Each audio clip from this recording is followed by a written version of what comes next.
Hey everybody, welcome to Celebration of Hope at Home Affair. It's great to be here. This is an awesome cause we're all getting together for. I just want to say thank you to everyone involved. Thank you for having me. Thank you for inviting me.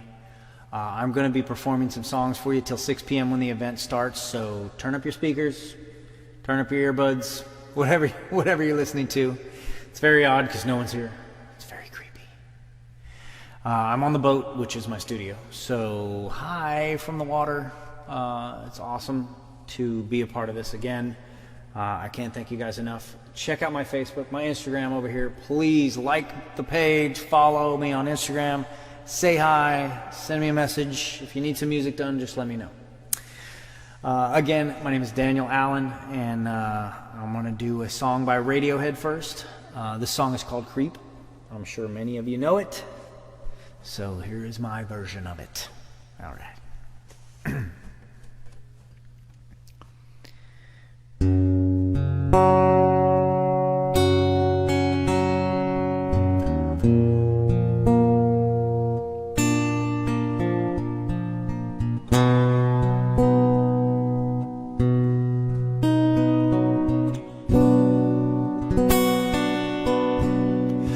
When you were here before,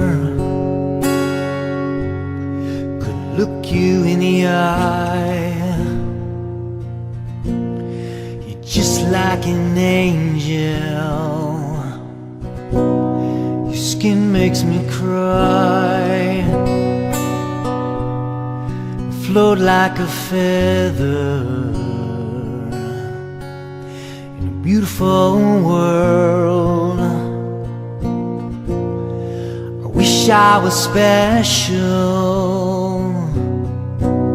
You're so very special, but I'm a creep. I'm a widow. What the hell am I doing here? I don't belong here. Don't care if you know. I wanna have control. I want a perfect body. I want a perfect soul. I want you to notice if I'm not around. So very special.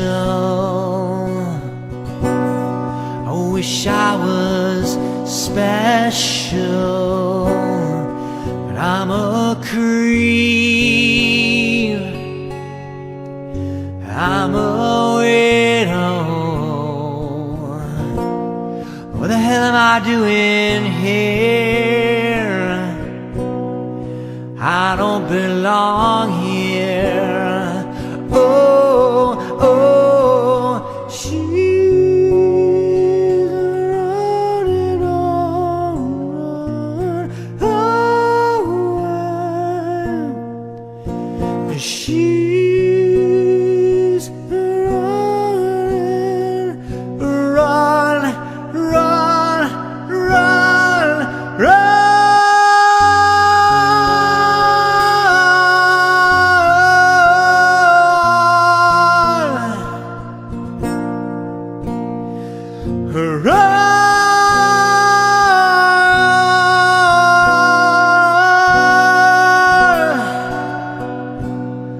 Whatever makes you happy, whatever you want. I wish I was special. You're so very special, but I'm a creep. I'm a widow. What the hell am I doing here? I don't belong here.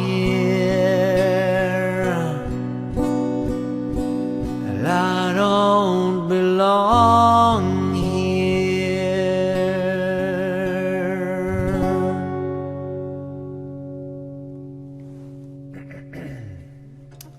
Thank you very much. All right. Cheers, everybody. It's just water. It's just water. All right.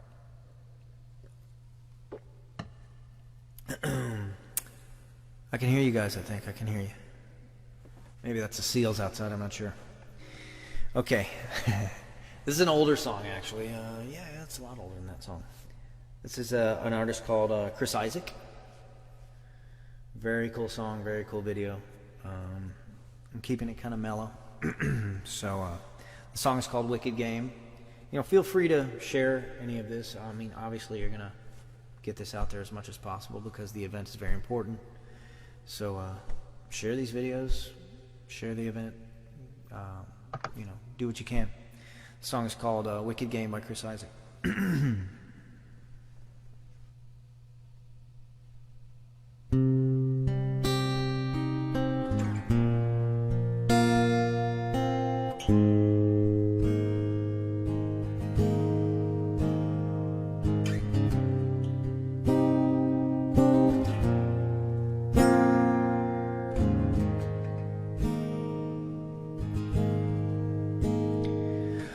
World was on fire, no one could save me but you.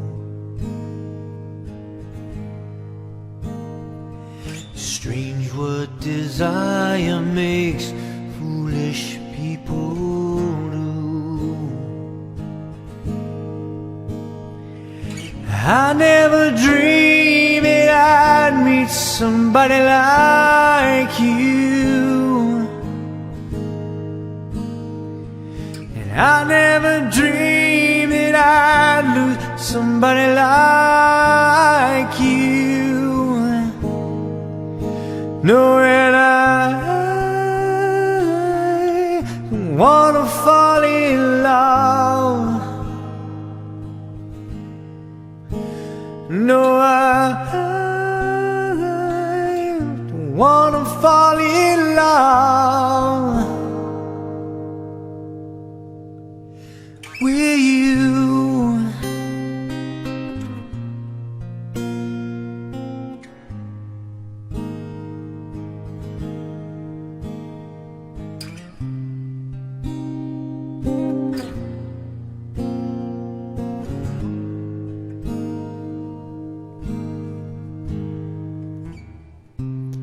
What a wicked thing to do, to make me dream of you. What a wicked thing to say.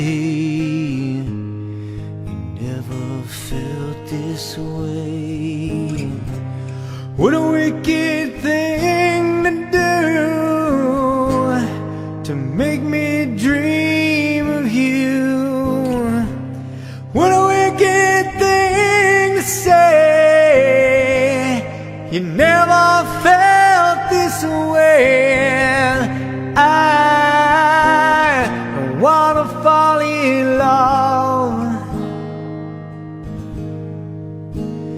No, I don't wanna fall in love with you.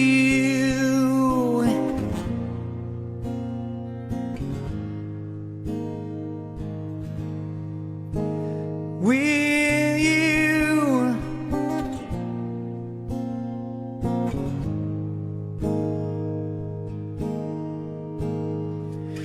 World was on fire, no one could save me but you. Strange what desire makes foolish people do. I never dreamed that I'd meet somebody like you. I never dreamed that I'd lose somebody like you. No, and I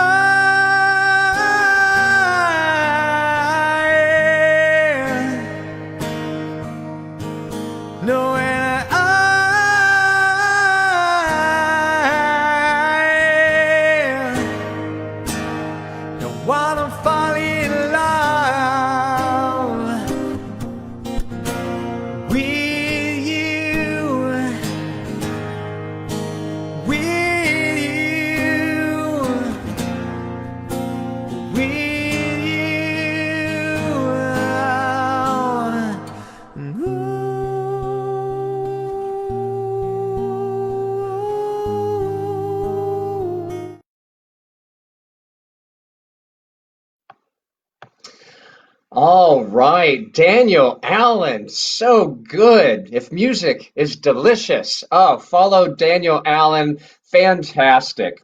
My name is Jason Love, and I will be your host tonight for the Cancer Support Community at Home Affair, because this is the only way we can do it, but we're glad we can do it. This organization is so close to my heart. This is Cancer Support Community, Valley, Ventura, Santa Barbara. There'll be a quiz later. So it's a big title for a big service that they're providing to the community. It's close to my heart. They've been providing critical programs of support to cancer support patients and their families for 29 years, practically 3 decades. That's 3 decades, yeah? If my math serves me. My niece just taught me the new math, so I don't know anymore. I don't know anything. These programs are provided at no cost to the participants, which is possible only from the support of the community, good and decent people like you. So thank you for being here with us. It means a lot to me, and it means a lot to this group, and of course to the people who are dealing with this now in the time of COVID. The cancer support community has a lot of great programs. I walked in there. I myself attended one of the grief counseling when I lost my own best friend, and that's how I met all these great people. But they have counseling workshops, yoga. One year I hosted an event where the children who have to deal with cancer are writing letters to cancer. And I was in the back of the room crying. And they're like, now the comedic stylings of Jason Love. Like, I'm sorry. I know I'm here to lighten things up. Uh, I run a program at the cancer support community called Love and Laughter, where professional comedians like myself show up and we do a show. It's an hour long, it's clean, and it's one of my great joys in life to watch their physiology change over the course of that hour. And it's what the cancer support community is all about. Tonight, we have a fantastic program for you, including our very own Fran Drescher. You may know her from The Nanny. She herself is a cancer survivor, so we're honored for her support this evening. And let me start by recognizing the generous donation of our sponsors. If we could get a graphic up there, folks. Thank you. Yeah, we have Mr. and Mrs. Glenn Dubin, Gary and Pilar Douglas, the DePaula Foundation, Oro Capital Advisors, Lisa and Bradley Minlin. We've got Keats and Hugh Kasser, Robert Campbell Graphic Design, Opolo Vineyards. Hi, Opolo. I know them.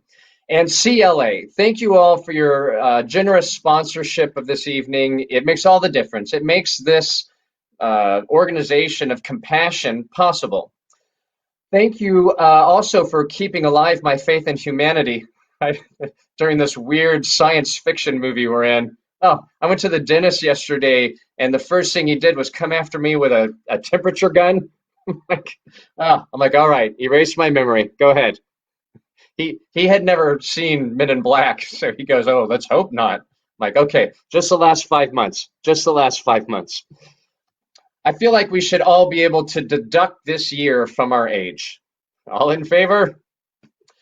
I'm sorry we can't be together to do this in person. Normally we'd be wearing a tie and hugging, but this gives us the opportunity to celebrate you at least virtually. So we have that. Remember hugging, everybody? We will do it again, I promise. It seems like such a simpler time now, right? It was hugging and handshakes. We had so much toilet paper, we'd throw it over each other's houses for a lark. BC, that was all before Corona. Throughout this event tonight, you'll have the opportunity to support all the great programs for Cancer Support Community, Valley Ventura, Santa Barbara.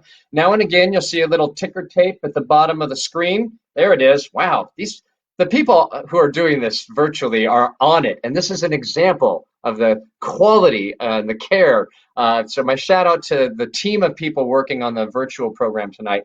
That's the link down there. You also, when you registered, you got a link sent as a text to your phone. So you could click on that. So please do register. The ticker tape will come back and it'll show the Dow Jones score and news, meteor hurtling toward Earth, stuff like that. And if you haven't registered, please do so now. We'll wait. No. We will not wait, but we hope you'll do it. There it is again. Without further ado, it is my pleasure to introduce the Executive Director, Stephen Dwyer, and the Board President and Facilitator, Phil DePaula. Ladies and gentlemen. Thank you all for joining us this evening for the Celebration of Hope at-home affair. This is certainly a very unique and interesting evening for us at Cancer Support Community, our first virtual event. I guess certainly the downside is we can't all be together and socialize. The upside is I don't have to put on a suit and tie. So for me, that's a real plus. And I do hope you're enjoying the evening and comfortable in your own home. At Cancer Support Community Valley Ventura Santa Barbara, we have been very active over the past 6 months with certainly a lot of changes in our programs as well as in all of our lives. When COVID hit back in March, we very quickly, in the span of 1 week, converted all of our programs from 100% in person to 100% online. And we have become a virtual provider of cancer support programs and support groups. Our mission is to make sure that all people impacted by cancer are empowered by knowledge, strengthened by action, and sustained by community. So with the concept and the importance of community in mind, I want to introduce a good friend and great supporter and current board chair of our organization, Phil DePaula. Phil, maybe you could share with us a little bit about your background with Cancer Support Community and why you and your family are such great supporters. Thank you, Steve. We really appreciate your support and your direction as the executive director. We began our knowledge of the wellness community, which eventually became the Cancer Support Community, in the 1970s. The founder and his wife had cancer, did not have a place to go and talk in a community setting. They created this many years ago. Eventually, we sponsored a group here in the San Fernando Valley, and later we became more involved because of the fact that I got cancer. It was not in the plan, but that's what happened. So I've been in and out of treatment for 10 years now with metastatic cancer. So my involvement is very deep on that basis.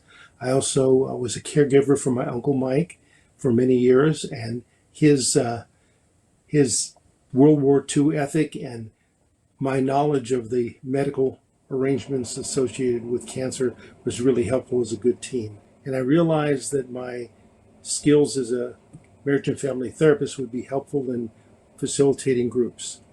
All our groups are led by mental health professionals. And so with that skill, I began to facilitate groups for other cancer patients. So I've been very involved in that sense. So that's my involvement, and I hope others can transition and perhaps make a good contribution this year.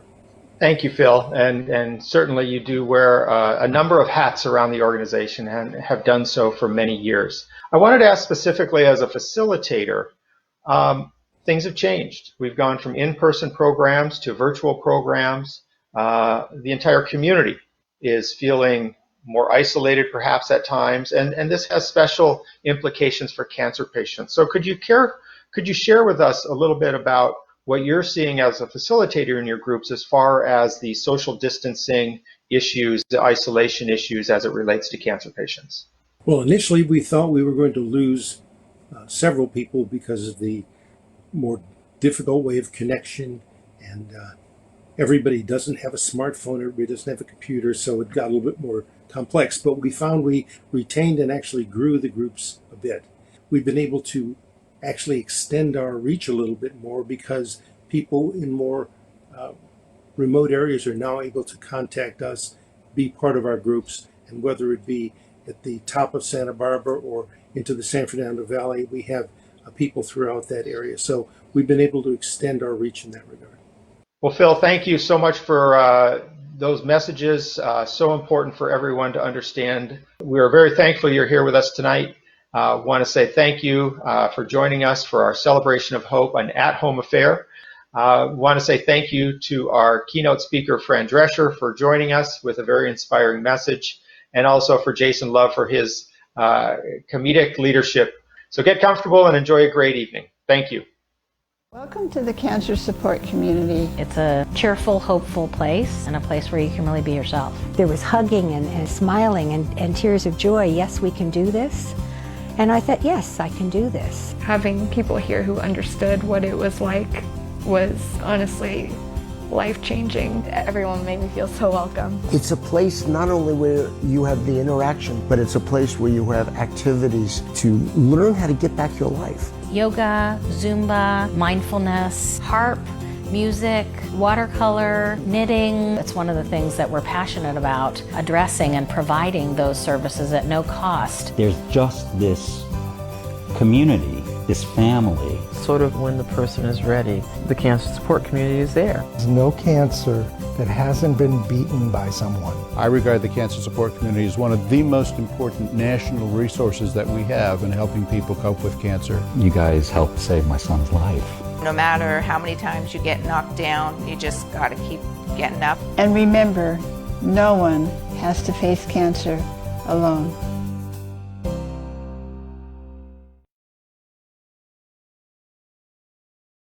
That's exactly the way I feel when I'm there. Couldn't help but notice that the comedy shows were not on that reel anywhere. I'm sure it was an innocent oversight, but it's an honor to be part of all the great programs. Knitting took place over comedy. Never mind, I'm not dwelling.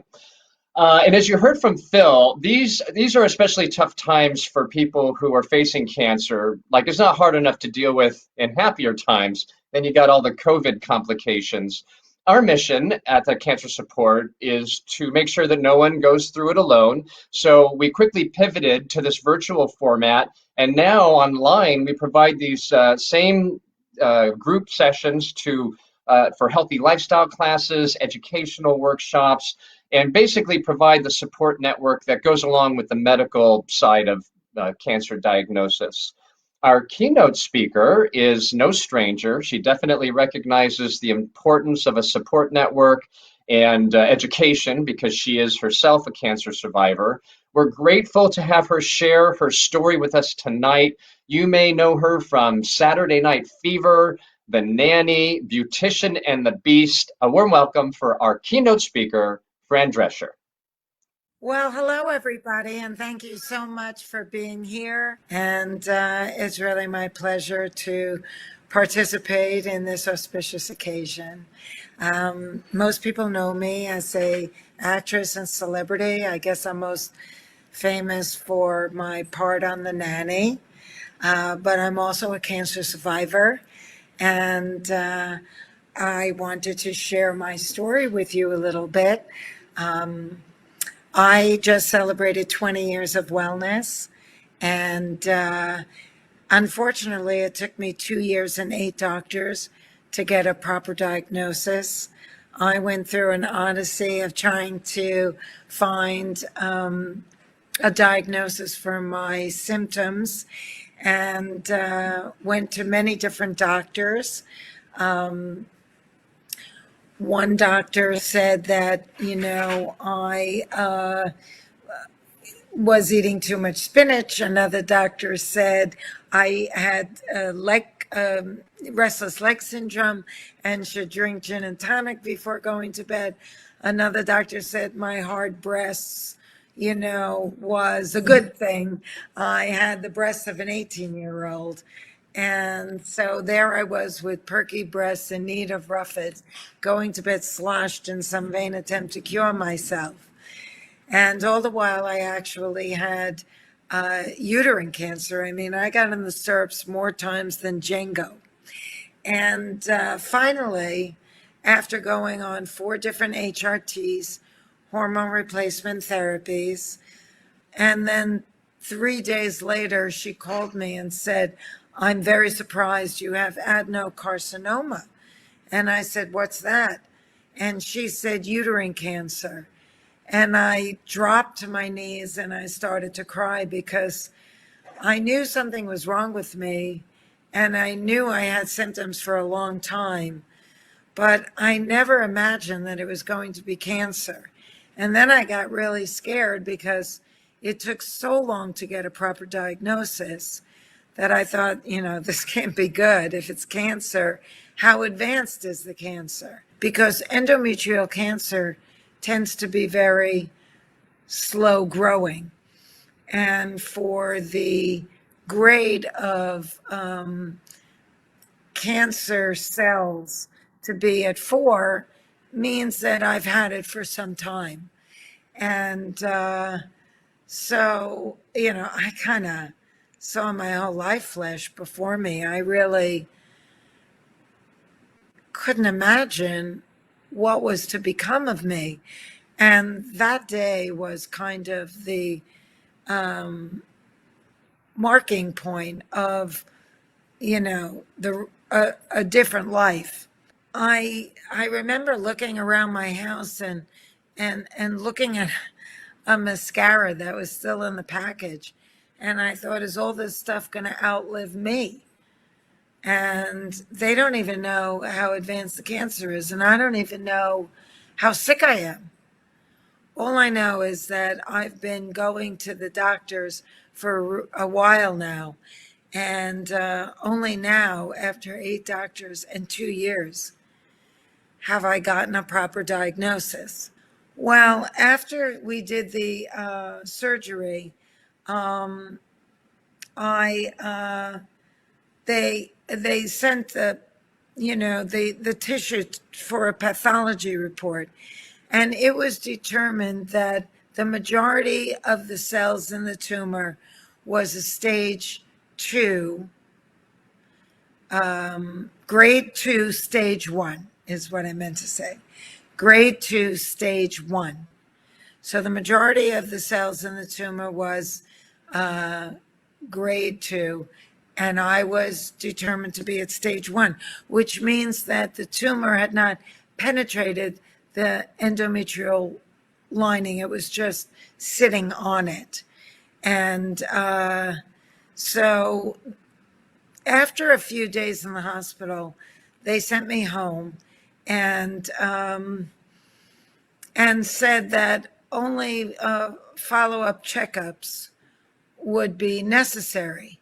Then a few days later, or when it was time for my first checkup, which was probably a week after I was sent home,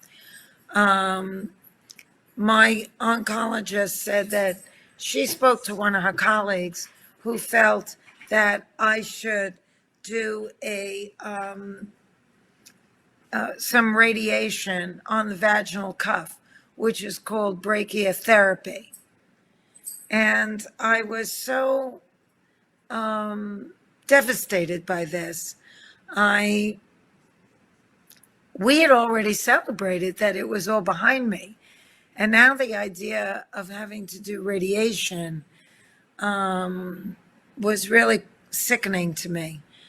And even though I didn't feel up to it at all, I developed a posse of people to be my support group and help me in researching what this type of radiation was, what the side effects of it was, because all I was getting from my gynecologic oncologist was that right now I have like a 95% chance of non-recurrence, and if I were to get the radiation, it would push me into like 99% non-recurrence. And if I were you, I would go for the radiation. This was from the doctor. And I thought to myself, well, you're not me, honey. And I'm going to check this out myself and figure out whether this is actually right for me. So this posse of people that I organized were people who were friends and family that were good researchers and knew how to focus on me and my needs and not make it about them and their concern or their worry, or put me into a position where I have to be calming them down, because that's not what you need when you're in this situation. Those people love you, but it's not your job to calm them. You have to surround yourself with people that will keep you calm and help you to get to the bottom line so you can make an informed decision. So these people all hit the internet. Now, 20 years ago, the internet was nothing like it is now. And we really had to delve deeply to try and find chat rooms and different websites and, to figure out how to make an informed decision. And finally, I came across this chat room of women that had all had the same radiation. And every one of them said that it had left their vaginal canal brittle and the skin was thin and they would bleed when having sex and it always hurt them and they had vaginal dryness and they never really felt completely better ever again or healed. And I thought to myself, everything seems to be working. I'm able to orgasm. I'm able to have sex with, my boyfriend. And I felt like I was given 95% chance of non-recurrence. And that seemed like pretty decent odds. So I wasn't going to risk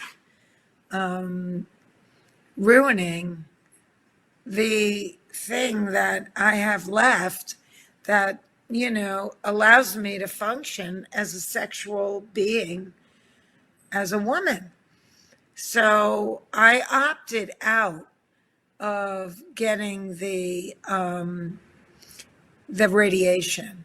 And I think that my manager and dear friend at the time said to me, whatever decision you make, never look back.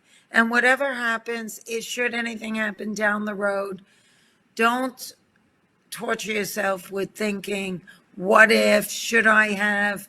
Just move forward and deal with what you're being dealt then, should anything happen.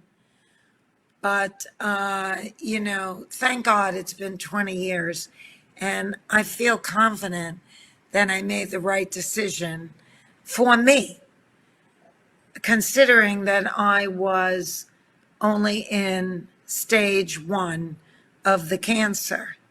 So, one of the great life lessons that I learned from this experience is to take control of your body and make an informed decision. When the doctor calls and tells you you have cancer, at the end of the day, he goes home and eats dinner with his family. You go home and eat your heart out with yours. So it's your life. You owe it to yourself to get the information, make your own decision. Ultimately, as in my case, you may not agree with what they're advising you to do. You may not want to take the risk of the side effects. And you won't know that because unless you are proactive, unless you transform from being a patient into a medical consumer. Look, every single doctor, including Dr. Number 8, was convinced I was perimenopausal. How many people are going to go for a second opinion, no less 7 second opinions, when every doctor is telling you you're essentially well? But I didn't feel right. They're not in this body. I am. And even though most women that get uterine cancer are either postmenopausal or obese, 25% of them, that's 1 in 4, are young and thin, as I was. So, again, all these doctors looked at me and I looked well. My blood test didn't indicate that I had cancer. So it's up to you to really know what the symptoms, or as I like to call them, the early warning whispers of the cancers that might affect you or your loved ones, and what tests are available to help diagnose that. And I remember thinking, I don't want what happened to me to happen to other people by means of misdiagnosis, mistreatment. And so I remember thinking, I want to write a book about my story so what happened to me won't happen to other people. Because I've always been a person that put everybody else's needs above my own. That's why it was so shocking to me when I turned out to be the sickest one out of everyone in my world, because I always likened myself as being everyone else's caregiver, the strong one, the fixer. And it was very hard for me to not only accept that I was the one that was sick, but I was the one that was the needy one for the first time in my life. And I was the one that actually had to learn how to ask for help. And that was my opportunity. You see, everything that happens to us, good and bad, is an opportunity on our journey of self-refinement. And I realized that even though I had been a victim of rape by a stranger who was on parole from prison about 12 or 13 years prior to my diagnosis with uterine cancer, I didn't really deal with my pain. I just got on with my life. And so that was almost a missed opportunity. I didn't really allow myself to feel my pain. And then I went into therapy, and I very gradually started to learn how to feel my pain, but I think, needed to get cancer to allow myself to make it about me, to allow myself to put my needs above other people's, to tell people I can't do this alone. I need help. I need to be carried. This is really leveling me to the ground. So in a way, I think that was the universe helping me to become a more well-rounded individual and to become a better person and a more empathic person, because I was really allowing myself to experience my pain, my fear, and I'm very grateful for that life lesson. Another great life lesson that I learned is side by side with grief lies joy. And it was in the writing of those many drafts of my New York Times bestselling book, Cancer Schmancer, that allowed me to realize that. I didn't see it at first, but now I encourage everybody who's in the depths of despair to climb out of that and see what joy is right next to you, because it is there, and it's really important that we are able to acknowledge that. And that's another life lesson. Turning your pain into purpose, whatever your pain is extremely healing. And I recommend it to anyone. And every time I would start to think, oh my God, is this the beginning of the end for me? I would snap that rubber band and say, stop it, stop it. And my manager and dear friend, who's so wise, said to me, don't mix imagination with fear. It's a deadly cocktail. And she was right, because particularly in the evening hours at night, when you're in the bed and everyone is sleeping and you're alone with your imagination, you do begin to mix imagination with fear, and it gets you very frightened. And I always tell people, if you're not sharing your bed with a mate, then get a pet and get one right away, because you can't be alone with your thoughts like that. It's too dangerous. It's not healthy for you. You have to reach over to something alive and breathing to bring you back into the moment and remind you that you're here and it's going to be okay.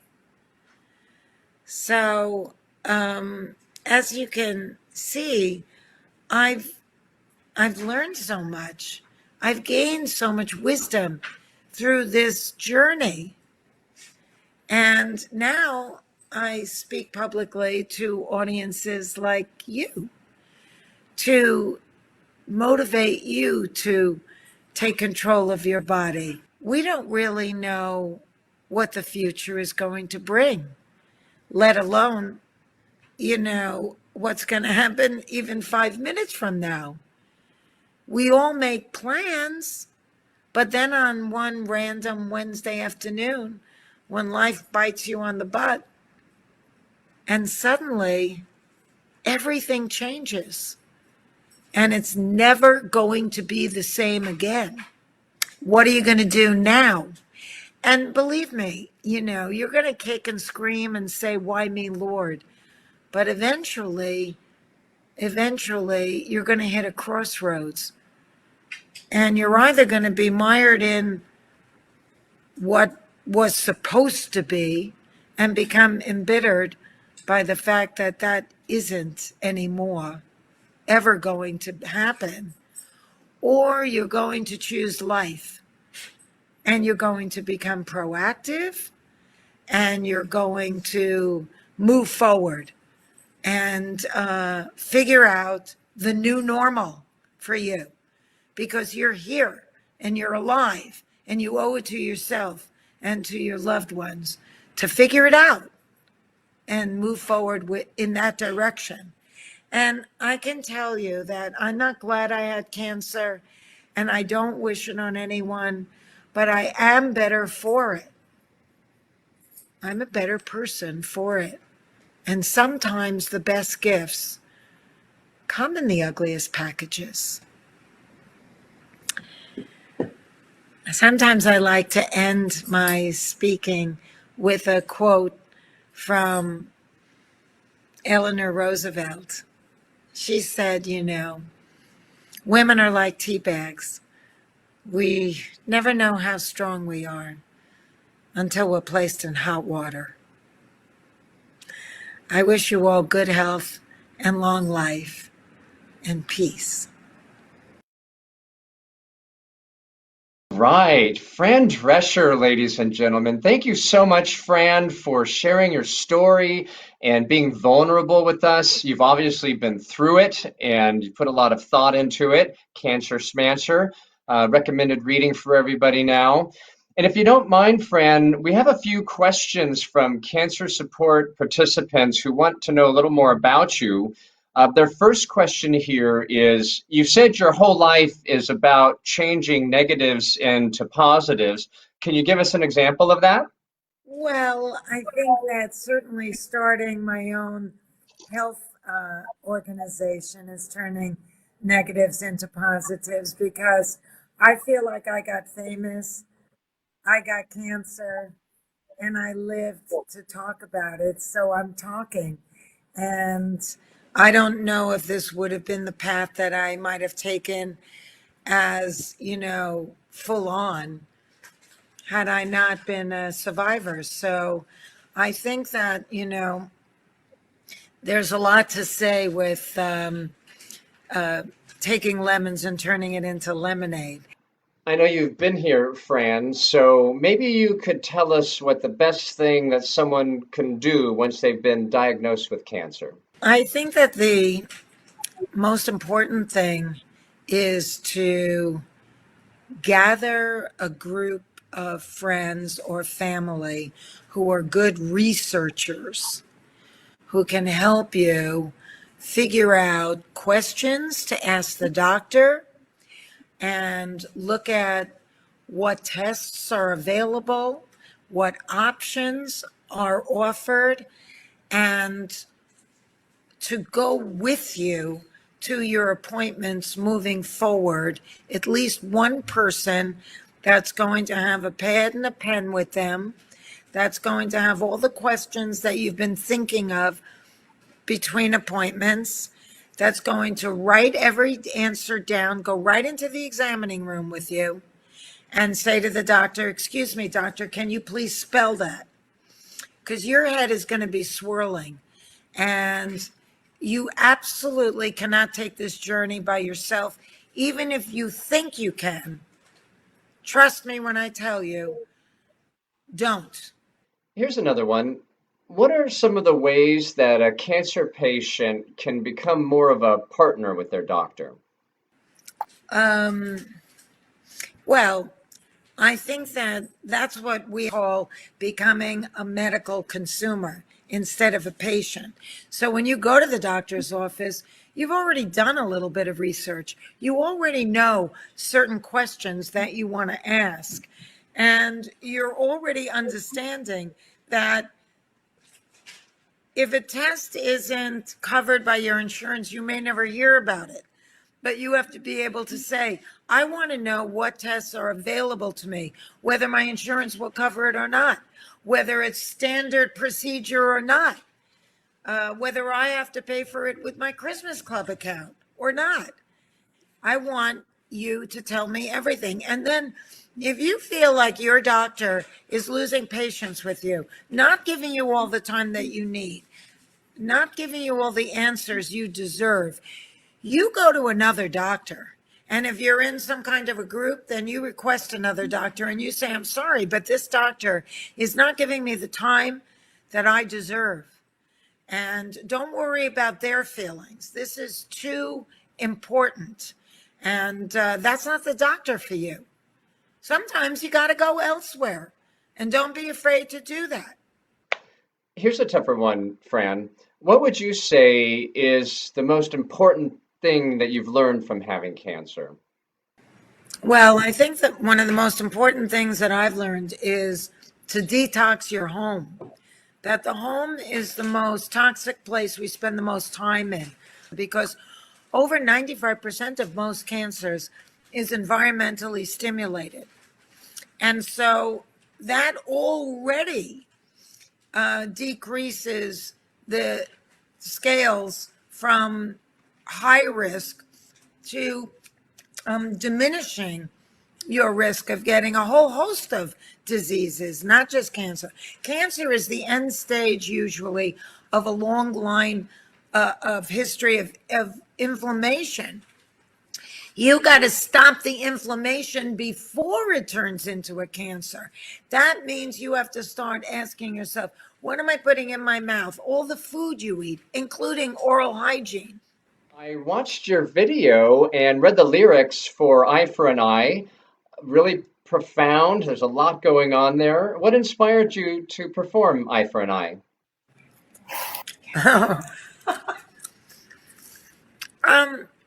You know, I was dating a guy that was in the music industry, and he happened to hear me singing it one day and said, we should record that. You sound amazing. I mean, people wouldn't even know it was you. And I've never thought of myself as a person that can sing, but I am a person that, tries to push my boundaries to go in areas that are not safe zones, but, push myself a little bit, not always play it so safe. And that was one of those experiences. So that's why I did it. I never did it again. But although I was in a Broadway musical, but I had the largest speaking part and the smallest singing part. So there you go. And now it gives me great pleasure to introduce to you all a fellow cancer survivor and somebody that I have a great affinity for because she too is a uterine cancer survivor. I hope you give a warm welcome to Cindy Gutierrez, who's going to share her personal journey with you as well. Hi, my name is Cindy Gutierrez, and thank you very much, Fran, for the introduction. I found, the foundation and the book, and I ordered the book and I read the book. So, feeling a connection with Fran, and I definitely learned a lot from what she went through, as I've already gone through it.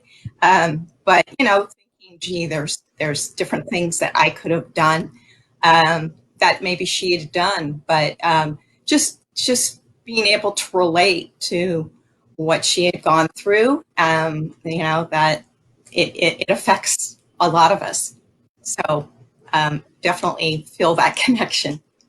Back in January of 2020, I went to my gynecologist after numerous months of spotting, and I came up with having atypical cells, and which then led her to doing a biopsy, which came up that I had uterine cancer.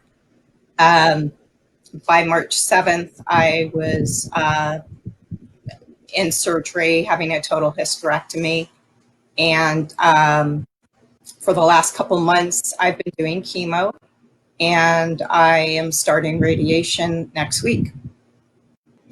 The cancer support group has brought me together with women that are dealing with the same challenges that I am.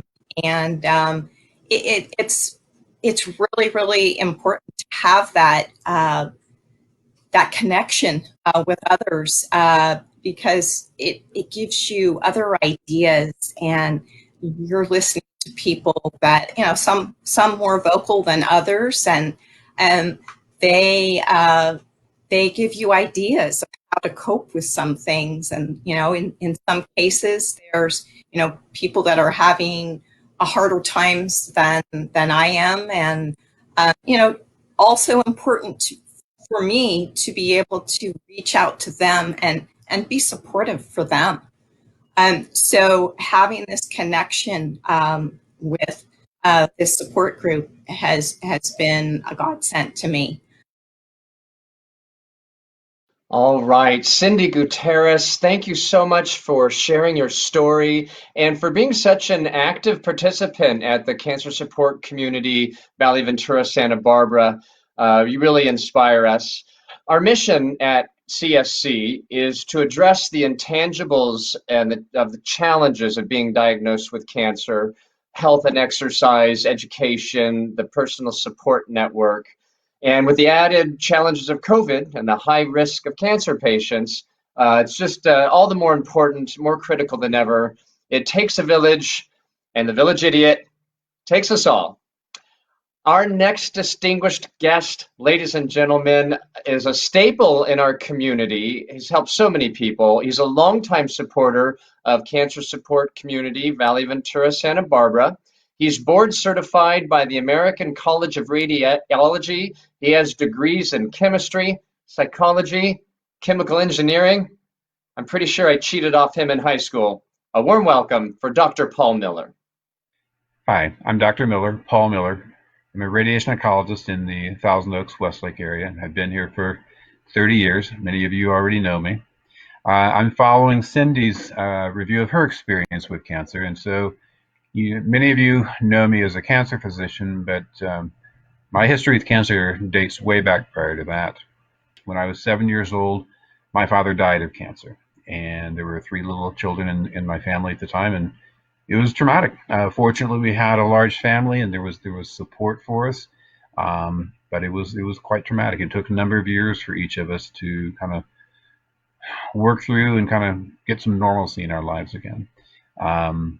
I tell people sometimes that even a year or two later in grade school, teachers would come by and wanting to see what my work was in my spelling or whatever it was, and there I was doodling on little machines to figure out how to kill cancer. So Obviously, it was foundational in who I am, that experience.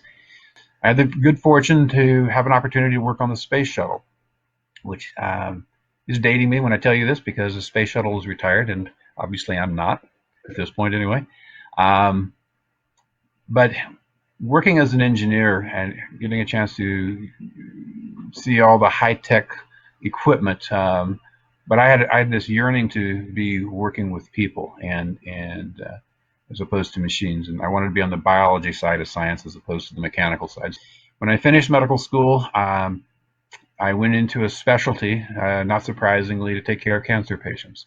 And with my engineering background, I went into something called radiation oncology. So the best of both worlds. I got to take care of cancer patients, I got to kill cancer, and I got to use big machines that required a lot of math and physics and engineering. So I was a happy camper, and I still am. So after I finished my training, I went into private practice here in the Thousand Oaks area, Thousand Oaks Westlake area. And about a year or so after I finished my residency, my mother was diagnosed with breast cancer. So my second cancer encounter in my lifetime with parents. Now, in my mother's case, it was a very early cancer, diagnosed early, very easy to treat, highly curable. It tore me apart, broke my heart. I just emotionally was a train wreck. Even though I knew she was gonna be fine, just the notion that she had cancer was terrifying. Now, fortunately, she did do well, but it just was one more time where the baggage, the emotional baggage that comes with a cancer diagnosis, showed up. Even with those of us who know this stuff backwards and forwards. So it wasn't long after that. I had the good fortune to meet Marty Nason, one of the founding members of the wellness community. And so the wellness community, as you probably know, opened, I think it was 1990, and Marty Nason was one of the founding members, and they changed the name to the Cancer Support Community, and which is a dynamic, a large organization throughout the United States. And I've been involved with the organization for nearly the entire 30 years that it's been operating in the Westlake area. I've been a donator. I've given lectures. I've been highly supportive. I've had my patients going over there.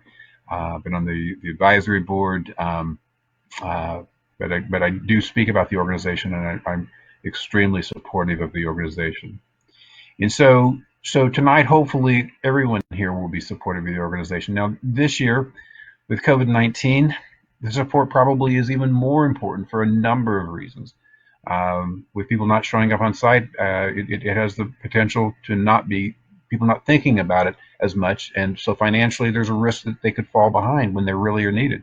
The cancer patients themselves, they've got enormous a burden just from the cancer, and now they're having to deal with the burden that the whole world population has to deal with the emotional burden of the COVID-19.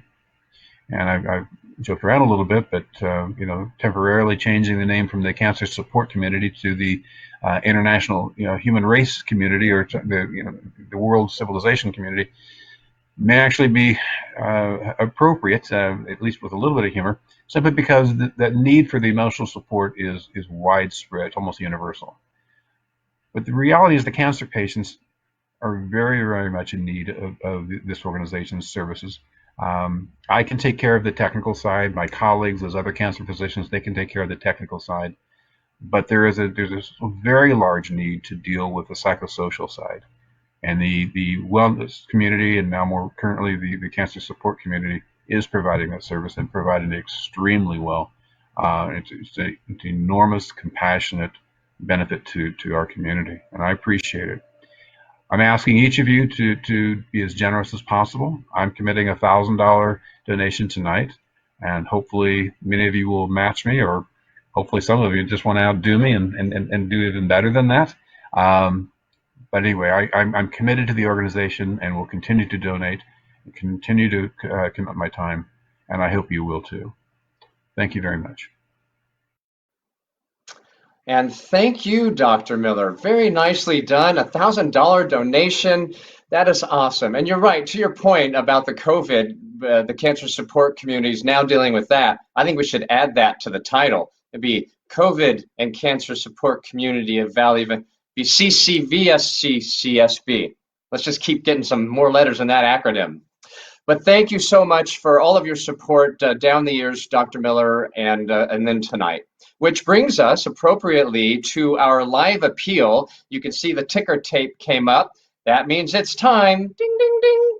This is a live appeal where we call on your support for all the people impacted by cancer, people like Cindy Gutierrez and Dr. Miller himself, especially in this time of isolation. Normally we do this in person and there's a lot of peer pressure trying to outdo each other, but tonight we're just going to have to ask you to look within and ask, what can I give to this amazing organization? How much stock can I buy in humanity? What could I do with this stimulus check that just arrived in my mailbox? Those kinds of questions. If you haven't registered yet, please do it by using either the there we go, the text link down below or the URL down below or the text link that came to your phone. We've got a thermometer here for the, just what you want to see during a pandemic, a thermometer, nice and low, but we want this thermometer to go high. We want it to go all the way to $60,000. That's our goal tonight. If one of you is willing to donate $60,000, we could just get out of here. No? Okay, we'll do it the hard way. Look at that, Sharon, $2,500. Nice. Thank you for that. You've distracted me, Sharon. A generous donation out of the gate. We do have different levels of this tonight. So, oh, and we have this just in, coming over the thank you, Irv, for your donation. There is an anonymous donor who said that he just announced he's going to match the first $10,000 donated tonight. So whatever you're donating, it's double. Like Stephen Dwyer just technically donated $1,000 so long as we hit that mark. So thank you, by the way, Stephen. So we want to have fun tonight. We always keep that spirit at CCSSBCDD, but realize that it's also a fundraiser. So we have different levels, and the superhero level is $10,000. If somebody like our anonymous donor there, like if you have a BMW in your driveway, it may surprise you to know that $10,000 will fund a weekly support group for a full year. A full year. It would also cover half of my fee for hosting tonight. How about that? Thank you, Andy Dunn, for your donation. Yeah, and whatever you have, everybody. I know it's tough times, and you know we're grateful for all the support. The $5,000 donation level would be the hero level. Not quite a superhero, but definitely a hero. And that amount of money would maintain this online platform that CSC so quickly developed after COVID. And welcome to the new world, folks. In 6 months, we're all going to be holograms. But this is how we're doing it, and there's a team of people working on this. We're all coordinating. There are rehearsals. They're putting a lot of work and ingenuity into it. So I want to thank them, but they're like the Wizard of Oz. You never get to see them. But it's that kind of thing your money's going to, Diane K, with your donation of $250. Thank you so much. $250 donation would cover an educational workshop by certified professionals. They're actual doctors, like Dr. Miller. There are no Dr. Phils here who aren't actually doctors. You could put wings on a dog and don't make it a chicken. Okay, Dr. Phil, calm down. Drink your coffee. A donation of $150 would support a healthy lifestyle class, like the things that Fran was talking about. I'm guessing popcorn's on that list. She was eating popcorn. I love it. She kept it real. COVID is actually, thank you, Annette, for your donation. See that thermometer going up? It's counterintuitive, but we want this thermometer to go up. COVID is actually causing high anxiety for the families that are dealing with cancer right now. And so they've been reaching out to cancer support. In the first 6 months of this year, the cancer support of Valley Ventura, Santa Barbara, thank you, Donna. Of course, Donna, look at that. She's not only doing all the work, but helping, has delivered 270 separate support group sessions, all led by licensed therapists, for 6 months. They've delivered 100 separate healthy lifestyle classes like meditation and yoga.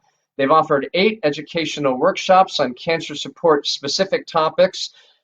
I don't see comedy on here, but I know we've done at least 3 or 4 of those. Knitting's not on here either, in all fairness. Thank you, Monica, for your very generous donation of $100. We really appreciate it. Thank you, Allie. We've given it a 5,000 hours of support so far this year. Year's only half over. And so while we solicit these bids and we hope that you will give whatever you can, we want you to check out the auction items, and you can see those by checking the link below. Thanks, Pamela Martis, very generous. We appreciate you giving. Really does make a difference. The ticker tape below has the URL, and the auction, the live auction, has trips, jewelry, gift cards to restaurants that may or may not be open. No, they're open. They're open. I'm kidding. Home decor and much more. That auction will close this Saturday at 8 p.m. You have a little bit of time there, but no better time than the present. But we want you to keep making those donations and helping cancer support. It really is a worthwhile organization. I tell everybody I know about it. It's all offered for free for people who need it the most. And I was brought into it by a friend of mine who had cancer, I mentioned earlier, and I walked in, and the first thing you see is, so no one faces cancer alone. And I'm like, this is just a beautiful concept. So thank you all for your donations, whether it be, thank you, Joey P. Shanahan, for your donation, and Susan Orr, thank you so much. I know Susan Orr, good to see you. So keep those coming in, and we will let that go out. And one more time, I'd like to also acknowledge our very generous sponsors. We have, if we could get that graphic up, our tech team. We've got Mr. and Mrs. Glenn Dubin. Thank you, you guys are on it. Mr. and Mrs. Glenn Dubin. We've got Gary and Pilar Douglas. We've got the DePaulo Foundation. We heard from them earlier. We have Keats and Hugh Kasser. Robert Campbell, graphic design. Check it out if you need a logo or whatever. I don't know what kind he does, but thank you, Robert, for your donation, being a sponsor. We've got Oro Capital Advisors, Lisa and Bradley Minlin, Apollo Vineyards, and CLA. They're making this possible tonight and remembering the people at Cancer Support during this time of COVID when, as Dr. Miller said, it might be a time that we could forget when it's more important than ever. Deborah Patrick, thank you for your generous $100 donation. And keep those phones ringing. I feel like Jerry Lewis. Come on, folks, keep those phones ringing. We're going to bring out a juggler and a fire breather. Well, how about this? You are still encouraged and welcome to bring those donations in. Use the link in the ticker tape or on the text on your phone. Please keep the donations coming. And while we do that, why don't we throw it back to our keynote speaker, Fran Drescher, for some parting comments for us tonight. Thank you so much for joining us here and for supporting the cancer support community. And please click on the website below where you can learn how you can be part of it all and share in this wonderful experience of cancer support. So, and if you're in need or you know anybody that's in need, pass it forward. Fran Drescher, thank you so much for being with us here tonight. It's been a great evening, and do remember to check out the live auction. Those are actually good things. Like, I looked down that list and they're offering good items. Like, sometimes you do these fundraisers and they're like, you just won a trip to Baja. Baja Fresh, ladies and gentlemen, Baja Fresh. But this is good stuff, and you can even schedule trips for next year because we're going to get through this by next year. Something called COVID-19, it better not last to 21. But it's been a great evening. We're grateful for Fran's empowering message, and to everyone who sponsored the event, our generous sponsors who donated tonight, who bid or will bid on an auction item. The cancer support community, Valley Ventura, Santa Barbara, is supporting cancer patients and their families during this whole time, during this whole episode of Black Mirror that we're stuck in. If you're older, Twilight Zone, same thing. The auction will remain open for another 48 hours, 2 days, till Saturday at 8 p.m. And if you'd like to make a further donation to support all of these great programs and the people who are right now having to deal with it in the midst of everything and meteors now too, please go to Cancer Support VVSB, it's Valley Ventura, Santa Barbara, .org.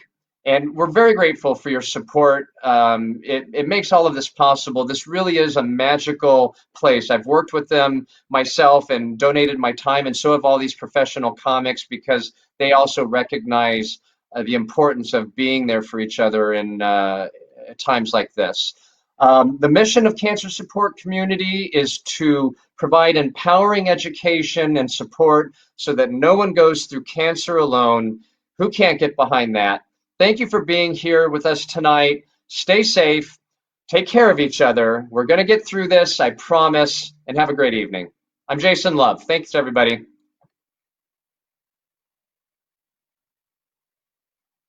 Hey guys, welcome back to Celebration of Hope at Home Affair. I'm going to play a few more songs for you guys. My name is Daniel Allen again. Check out my Facebook, Instagram. Follow and like the pages. We're going to just keep on going here. Here's a couple more for you. I don't know, I'm going to kind of mix it up a little bit.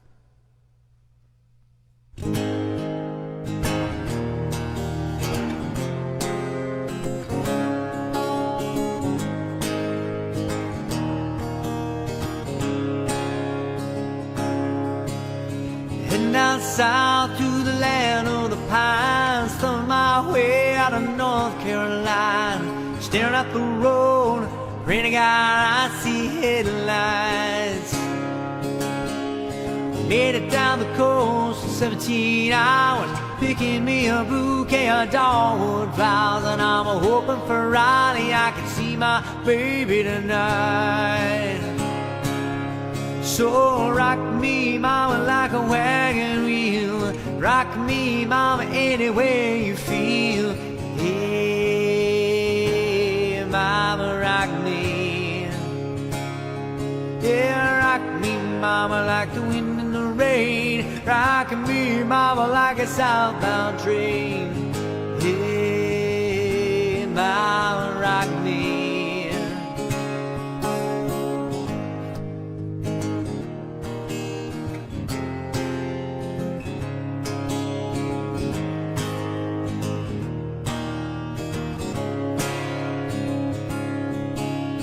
Running from the cold out from New England, I was born to be a fiddler in low time.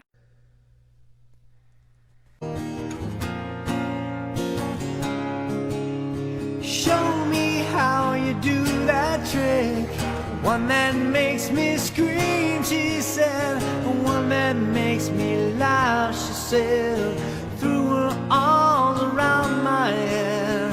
Show me how you do it, and I promise you, I promise that I'll run away with you. I'll run away with you.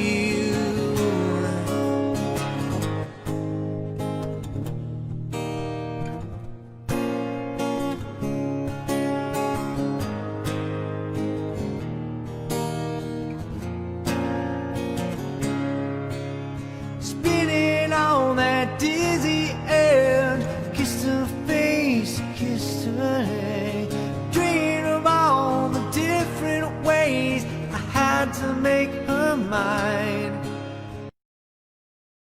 Far away, she said, won't you ever know that I'm in love with you, that I'm in love with you. You, soft and lonely, you, lost and lonely, you, strange as angels, dancing in the deepest ocean, twisting in a world, and you're just like a dream, just like a dream.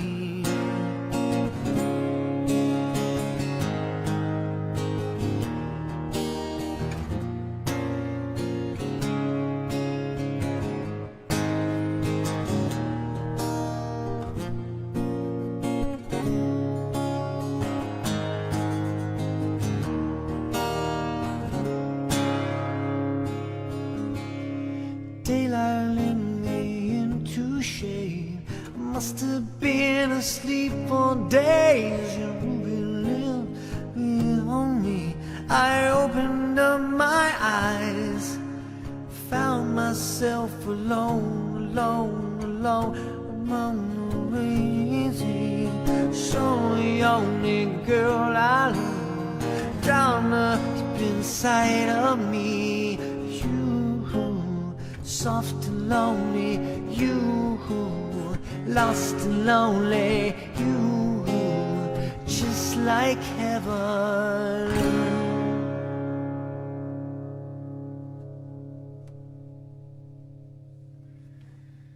A little bit of The Cure. Good band, good band. So we'll do a few more for you here. Thank you for being here. Thank you, everyone. Again, my name is Daniel. Let's get kind of hot in here. It's getting hot in here. I don't know that one. Here we go. Country song right here. Luke Combs for you.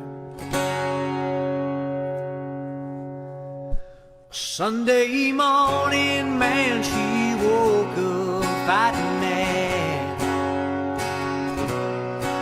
She'd moaning on and on about the time I had.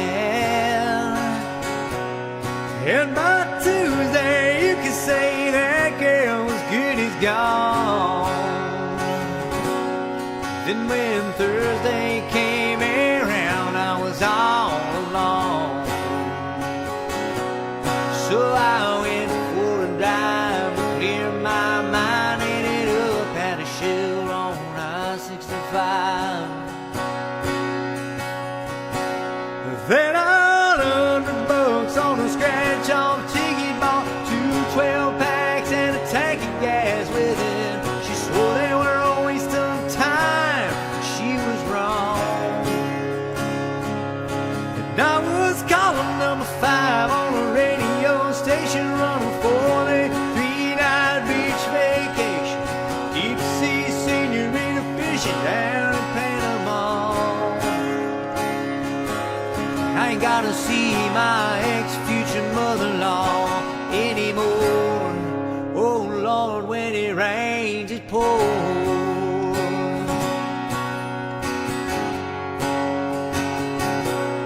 Well, she sure was quick to up and apologize when she heard about my newfound look on that FM dial. And it's crazy how lately now it just seems to come in waves. What I thought was gonna be the death of me was my saving grace. It's got me thinking that her leaving is the only possible reason. And I got the last spot in the Hooters parking lot, and the waitress left a number on my check with a heart. She picked up on the first ring when I gave her a call. And I spent $5 at the Moose Club raffle, won a used 4-wheeler and 3 free passes. Me and 2 of my buddies, they're around the golf. I ain't gotta see my ex-future mother-in-law anymore. Sing it. Oh Lord, when it rains, come on.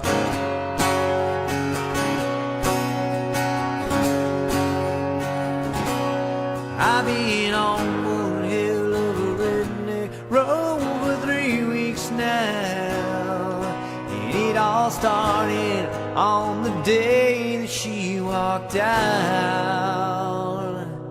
Then $100 on a scratch-off ticket, bought 2 12-packs and a tank of gas with it. She swore they were a waste of time, but she was wrong. I was calling number 5